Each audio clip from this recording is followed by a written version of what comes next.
And now we will be having our second session for today's webinar.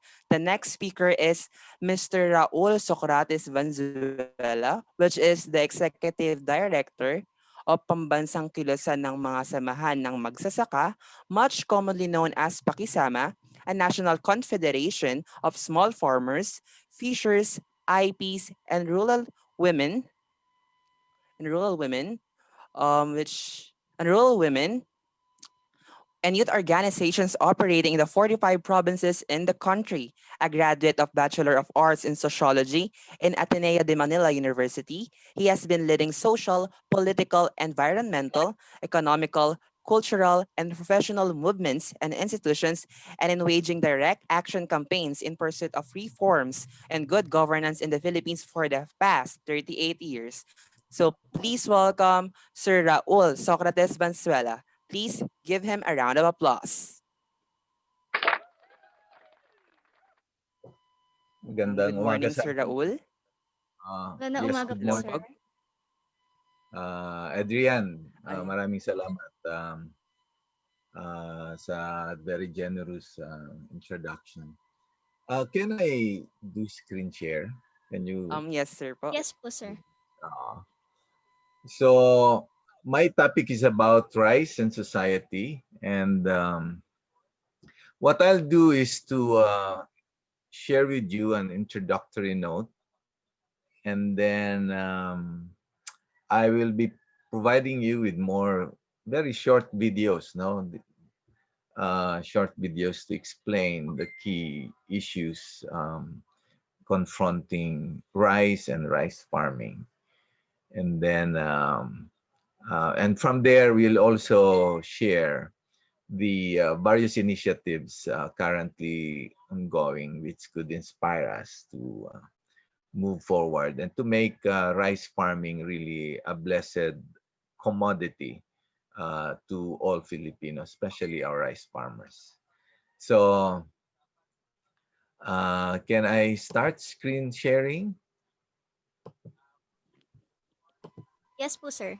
Okay, thank you very much. Now, what I'll do is I'll start to introduce my organization so you'll know where I'm coming from, the succeeding inputs. Okay, so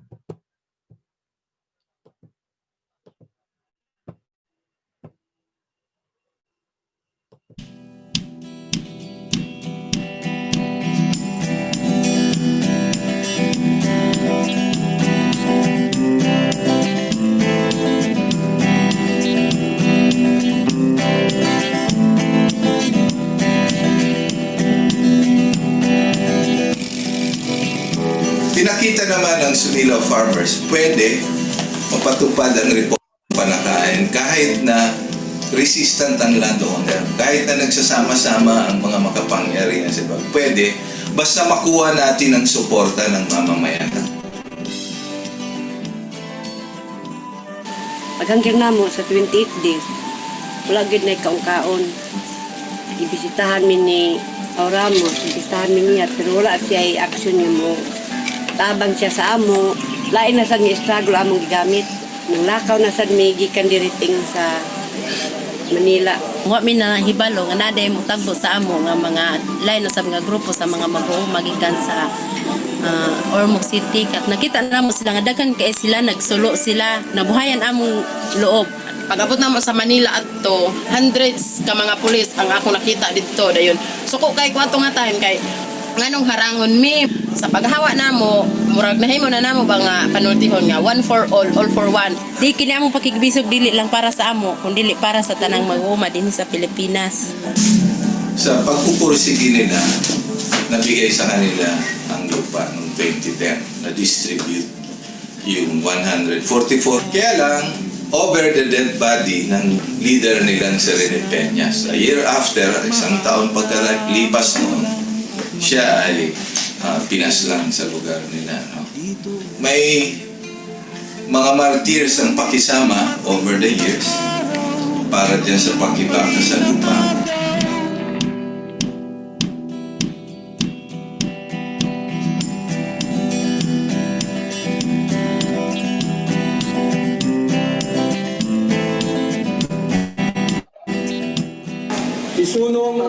obsession with reform. Ngunit ano ba ang nangyari? Dapat sana yun ang atupagin ng ating mga kongresista at mga senador. Ngunit anong sinusulong nila ngayon? Doon magkaroon ng Constitutional Assembly para baguhin ang saligang batas. Sino ba makinabang pag nabago ang saligang batas? Ang mga dayuhan.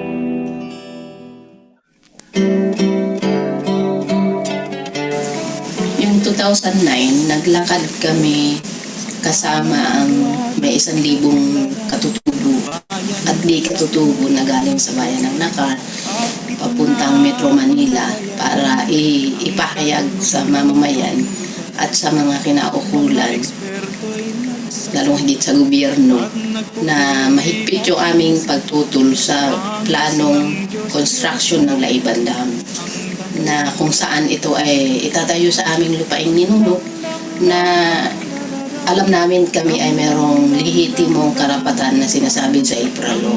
Sa loob ng humigit kumulang 30 taon, dito na kami sa kampanya ng pagkilala sa lupaing ninuno at mga lehitimong karapatan bilang mga katutubo.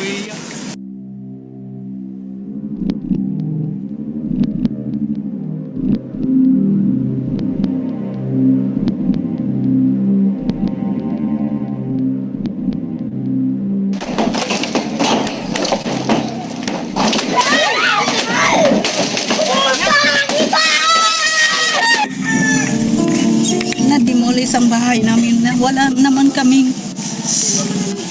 kaalam-alam.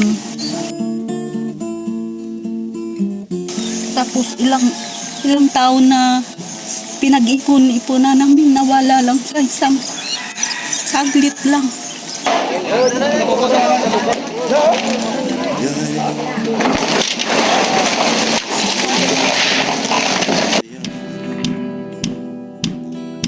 Sino nga ako pakisama dito?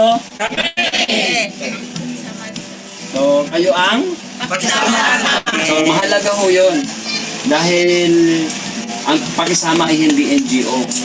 Ang pakisama ay isang people's 30 taon para lang refresh natin, no?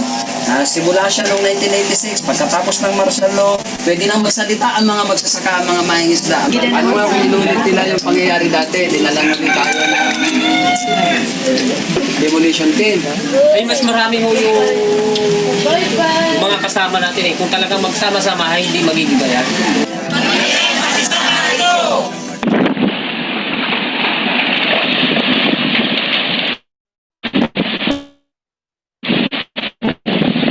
So after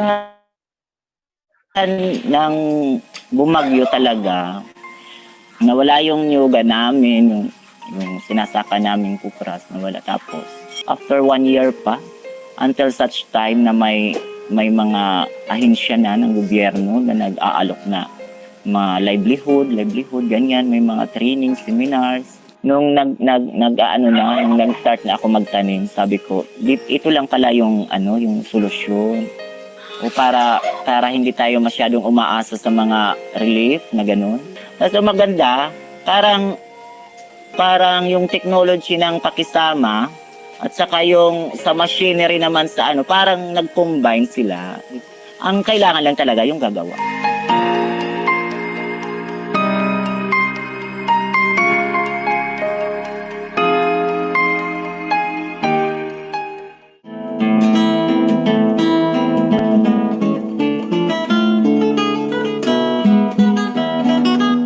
For about 26 years in operations, our paid-up capital grew from 2,217 starting paid-up capital up to 43 million at this point of time. Our asset is more or less 150 million and our loan portfolio is more or less 100 million. We are serving multi-sectoral partners.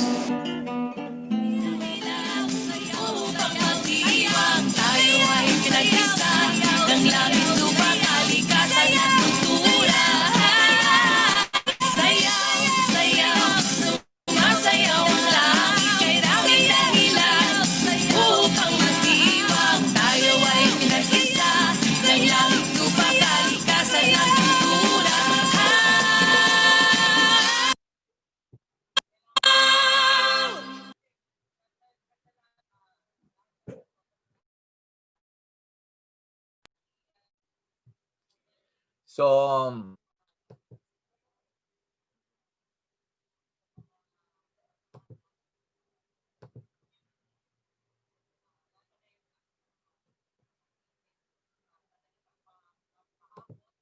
so just would like to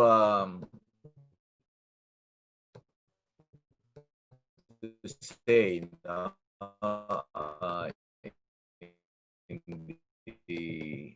this important multi-dimensional food commodity in the country that affects almost all facets: economy, politics, environment, and culture. Rice can be both a curse or a blessing in the hands of a pathetic and unorganized citizens and leaders compromised by vested narrow personal and family interests.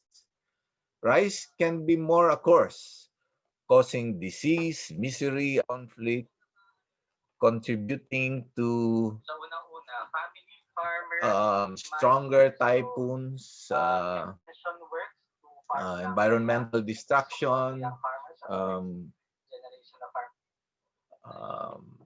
and social division. But in the hands of better citizens and government that promote values of justice, inclusion, and sustainable development, rice can really be a blessing to society. It can make Filipinos healthier, more prosperous, and united as a people. Our history as a nation would suggest that both our citizens and leaders have always been ambivalent and have chosen both. Sadly, our Philippine society has remained to be unjust, exclusive, and unsustainable. While a few families and corporations controlling the rice industry and the various branches of government, they are greatly blessed, more prosperous, healthier, and united. The vast majority of Philippine society, especially the rice farmers, are more cursed, poorer, sickly, and divided. But there are islands of hope and mountains of hope. We can point to the great architectural and engineering 2,000-year-old, 17,000-kilometer awesome rice terraces in the Cordilleras, and the strong communitarian culture behind that great edifice, and several success stories that are passage of agrarian reform and organic agriculture laws to give us the inspiration to believe it is possible to make rice as a real blessing to Philippine society.